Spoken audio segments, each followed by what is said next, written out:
Hello everyone. आज की यह वीडियो काफ़ी अच्छी होने वाली है क्योंकि इस वीडियो में भारतीय संविधान में प्रदत्त मौलिक अधिकारों के बारे में लगभग सभी संभावित प्रश्नों को शामिल किया गया है जो कि प्रतियोगी परीक्षाओं में पूछे जा सकते हैं। तो आइए फटाफट शुरू करते हैं। पहला प्रश्न है, संविधान के किस भाग को मैग्ना कार्टा कहा जाता है? संविधान के किस भाग को मैग्ना कार्टा कहा जाता है? इसका उत्तर है भाग 3, जिसमें मूल अधिकारों का वर्णन किया गया है।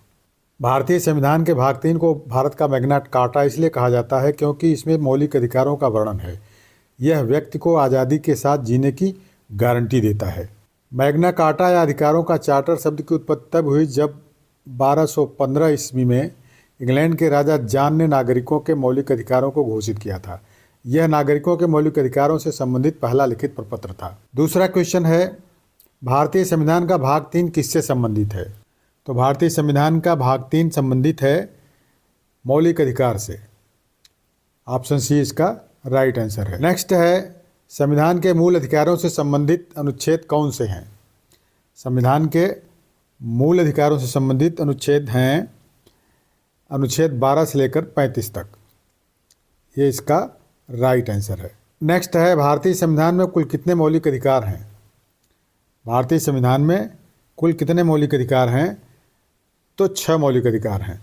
मूल रूप से भारतीय संविधान के भाग 3 में 7 मौलिक अधिकार शामिल थे। इनमें संपत्ति का अधिकार भी शामिल था। हालांकि 44वें संविधान संशोधन 1978 के जरिए संपत्ति के अधिकार को हटा दिया गया।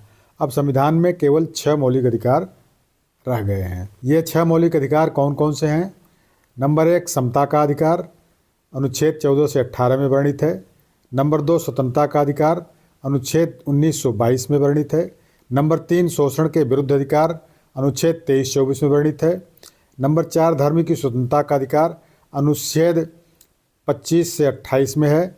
नंबर 5, संस्कृति और शिक्षा संबंधी अधिकार, अनुच्छेद 29 और 30 में है।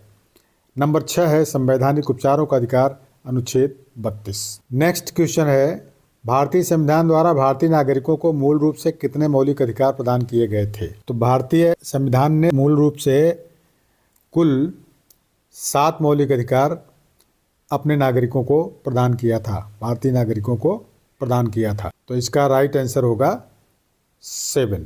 मूल रूप से भारतीय संविधान के भाग 3 में 7 मौलिक अधिकार शामिल थे। इनमें संपत्ति का अधिकार भी शामिल था।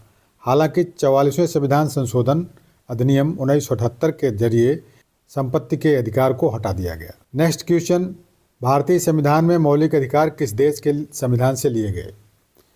तो ये मौलिक अधिकार लिए गए हैं अमेरिका के संविधान से। नेक्स्ट क्वेश्चन, भारतीय संविधान के अनुसार निम्न में से कौन सा मूल अधिकार नहीं है? तो सूचना का अधिकार मूल अधिकार नहीं है, बाकी शिक्षा का अधिकार मूल अधिकार है, भाषण का अधिकार भी मूल अधिकार है, जीवन का अधिकार भी मूल अधिकार है। केवल सूचना का अधिकार मूल अधिकार नहीं है। सूचना का अधिकार यानी RTI एक अधिनियम है। इसे साल 2005 में भ्रष्टाचार के खिलाफ लागू किया गया था। इस अधिनियम के तहत कोई भी नागरिक किसी भी सरकारी विभाग से कोई भी जानकारी ले सकता है। हालांकि RTI के तहत पूछे जाने वाली जानकारी तथ्यों पर आधारित होनी चाहिए, यानी किसी सरकारी विभाग से उसके विचार नहीं पूछे जा सकते। 8वां प्रश्न है, निम्न में से कौन से मूल अधिकार राष्ट्रीय आपातकाल के दौरान स्वतः समाप्त नहीं होते हैं? तो अनुच्छेद 20 और 21 ये स्वतः समाप्त नहीं होते हैं। अनुच्छेद 20 अपराधों के लिए सजा से जुड़े संरक्षण के बारे में है। अनुच्छेद 21 जीवन और व्यक्तिगत स्वतंत्रता के संरक्षण के बारे में है। 44वें संविधान संशोधन अधिनियम 1978 के मुताबिक राष्ट्रपति द्वारा राष्ट्रीय आपातकाल के दौरान अनुच्छेद 20 और 21 को निलंबित नहीं किया जा सकता। अनुच्छेद 20 और 21 के तहत अत्यधिक संवेदनशील स्थिति के दौरान 2 अधिकारों को निलंबित नहीं किया जा सकता है। ये अधिकार हैं जीवन का अधिकार और व्यक्तिगत स्वतंत्रता का अधिकार। अत्यधिक संवेदनशील स्थिति के दौरान भारतीय संविधान के अनुच्छेद 32 के तहत अदालत से अनुरोध करके इन स्वतंत्रताओं को लागू किया जा सकता है। 9वां क्वेश्चन है, संविधान में उद्घोषित मौलिक अधिकारों में संशोधन किया जा सकता है राष्ट्रपति द्वारा, सर्वोच्च न्यायालय द्वारा, संसद द्वारा या इनमें से कोई नहीं? इसका आंसर होगा संसद द्वारा। संविधान में उद्घोषित मौलिक अधिकारों को संसद द्वारा संशोधित किया जा सकता है। नेक्स्ट है, मौलिक अधिकारों को लागू करने का दायित्व किस पर है?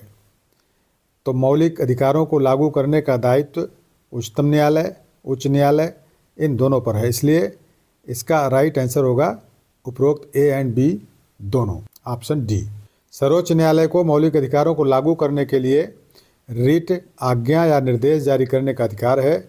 सर्वोच्च न्यायालय को बंदी प्रत्यक्षीकरण, परमादेश, निषेध, उत्प्रेषण, अधिकार वारंट जैसे रिट जारी करने का अधिकार दिया गया है। नेक्स्ट है मौलिक अधिकारों का निलंबन कौन कर सकता है?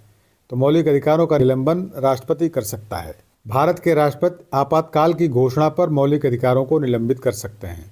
अनुच्छेद 359 के तहत राष्ट्रपति आपातकाल, आंतरिक और बाहरी आपातकाल के दौरान मौलिक अधिकारों को निलंबित कर सकता है। समानता का अधिकार कौन से अनुच्छेद में दिया गया है? ये आपका अगला क्वेश्चन है। तो समानता का अधिकार दिया गया है अनुच्छेद 14 से 18 में। नेक्स्ट क्वेश्चन है अनुच्छेद 23 और 24 नागरिकों के किस अधिकार को वर्णित करते हैं? अनुच्छेद 23 और 24 शोषण के विरुद्ध अधिकार को वर्णित करते हैं। नेक्स्ट क्वेश्चन है भारतीय संविधान के निम्नलिखित अनुच्छेदों में से कौन विधायन सत्ता पर पूर्ण नियंत्रण लगाता है? तो ये इसका आंसर है अनुच्छेद 14। भारतीय संविधान का अनुच्छेद 14 भारत के सभी नागरिकों को कानून के समक्ष समानता का अधिकार और कानून की समान सुरक्षा की गारंटी देता है। यह अनुच्छेद भारतीय समाज में समानता और गैर भेदभाव की नींव रखता है।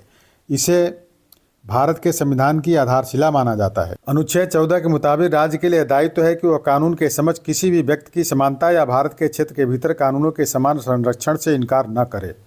यह अधिकार नागरिकों तथा विदेशियों के साथ साथ कंपनियों जैसे कानूनी व्यक्तियों को भी प्रदान किया गया है।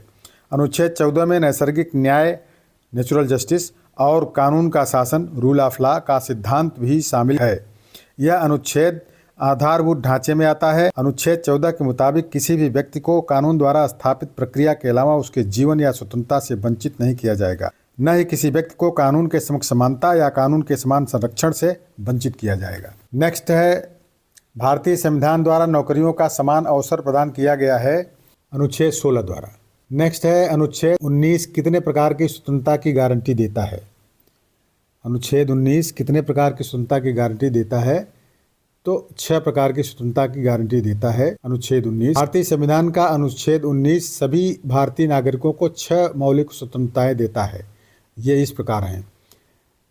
नंबर 1 भाषण और अभिव्यक्ति की स्वतंत्रता, दूसरा है संघ या यूनियन बनाने की स्वतंत्रता, तीसरा संगठन बनाने की स्वतंत्रता, चौथा संचरण करने की स्वतंत्रता, पांचवा निवास करने की स्वतंत्रता, छठवां पेशा करने की स्वतंत्रता। नेक्स्ट क्वेश्चन, भारतीय संविधान का कौन सा अनुच्छेद प्रेस की स्वतंत्रता से संबंधित है?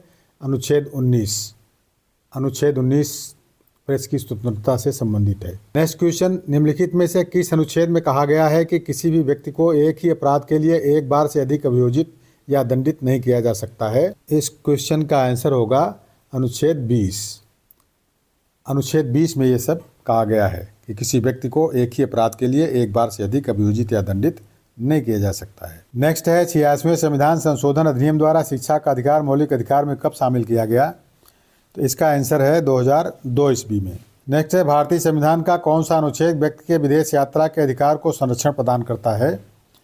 तो ये है अनुच्छेद 21। नेक्स्ट है मौलिक अधिकारों के अंतर्गत कौन सा अनुच्छेद बच्चों के शोषण से संबंधित है? इसका उत्तर है अनुच्छेद 24। अनुच्छेद 24 के तहत कारखानों आदि में बच्चों के रोजगार पर प्रतिबंध है। 14 वर्ष से कम उम्र के बच्चों को कारखाना खदान में काम करने के लिए नियोजित नहीं किया जाएगा। किसी अन्य खतरनाक रोजगार में नहीं लगाया जाएगा। नेक्स्ट क्वेश्चन है भारतीय संविधान के किस अनुच्छेद में संवैधानिक उपचारों का अधिकार दिया गया है? संवैधानिक उपचारों का अधिकार दिया गया है अनुच्छेद 32 में। 23वां क्वेश्चन है अनुच्छेद 32 के अनुसार उच्चतम न्यायालय कितने प्रकार की रिट जारी कर सकता है? अनुच्छेद 32 के अनुसार उच्चतम न्यायालय 5 प्रकार की रिट जारी कर सकता है। संविधान का अनुच्छेद 32 मौलिक अधिकारों के प्रवर्तन के लिए उच्चतम न्यायालय को व्यापक अधिकार क्षेत्र देता है। इसे बंदी प्रत्यक्षीकरण, परमादेश, प्रतिषेध, अधिकार परीक्षा और उत्प्रेषण की प्रकृति की रिटों सहित निर्देश, आदेश या रिट जारी करने का अधिकार है।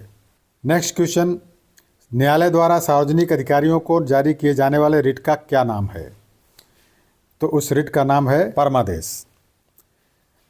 न्यायालय द्वारा सार्वजनिक अधिकारियों को जारी करने वाले रिट का नाम है परमादेश। नेक्स्ट है संपत्ति के मूल अधिकार को किस संवैधानिक संशोधन अधिनियम द्वारा समाप्त किया गया? संपत्ति के मूल अधिकार को 44वें संविधान संशोधन द्वारा समाप्त कर दिया गया। नेक्स्ट है सशस्त्र बलों, अर्धसैनिक बलों, पुलिस बलों, गुप्तचर संस्थाओं और ऐसे ही सेवाओं से संबंधित सेवाओं के क्रियान्वयन पर संसद को प्रतिबंध आरोपित करने की शक्ति किस अनुच्छेद में दी गई है? तो इसका आंसर है अनुच्छेद 33।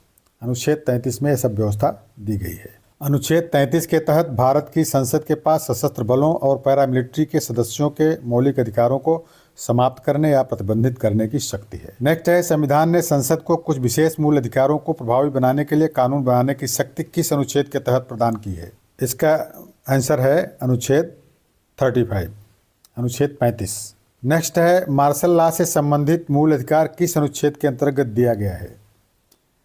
तो यह है अनुच्छेद 34। अनुच्छेद 34 मौलिक अधिकारों पर तब प्रतिबंध लगाता है जब भारत में कहीं भी मार्शल लॉ लागू हो। मार्शल लॉ के सिद्धांत को ब्रिटिश कानून से लिया गया है।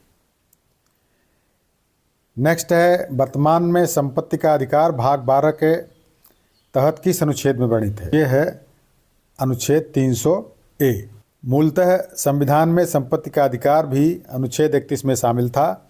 हालांकि इसे 44वें संविधान संशोधन अधिनियम 1978 द्वारा मौलिक अधिकारों की सूची से हटा दिया गया था। इसे संविधान के भाग 12 में अनुच्छेद 300A के तहत कानूनी अधिकार बना दिया गया है। अब ये मौलिक अधिकार नहीं रह गया है। नेक्स्ट है किस मामले में सुप्रीम कोर्ट ने मूल संरचना की अवधारणा दी? ये केस है केशवानंद भारती मामला केस है, 1973 में हुआ था। इस मामले में सुप्रीम कोर्ट ने माना कि संसद के पास अनुच्छेद 368 के तहत संविधान में संशोधन करने की शक्ति है। हालांकि यह शक्ति सीमित है और असीमित नहीं है। सुप्रीम कोर्ट ने कहा कि हालांकि मौलिक अधिकारों सहित संविधान का कोई भी हिस्सा संसद की संशोधन शक्ति से परे नहीं है, लेकिन संविधान की मूल संरचना को संवैधानिक संशोधन द्वारा भी निरस्त नहीं किया जा सकता है। तो दोस्तों आज की वीडियो में बस इतना ही। उम्मीद करता हूं कि इस वीडियो से आपको कुछ न कुछ अवश्य सीखने को मिला होगा। यदि ऐसा है तो ज़रा सा इस वीडियो को लाइक कर दीजिए और अगर अभी तक सब्सक्राइब न किया हो तो फटाफट सब्सक्राइब भी कर दीजिए ताकि इसी तरह की ज्ञानवर्धक वीडियो आपको हमेशा मिलती रहे।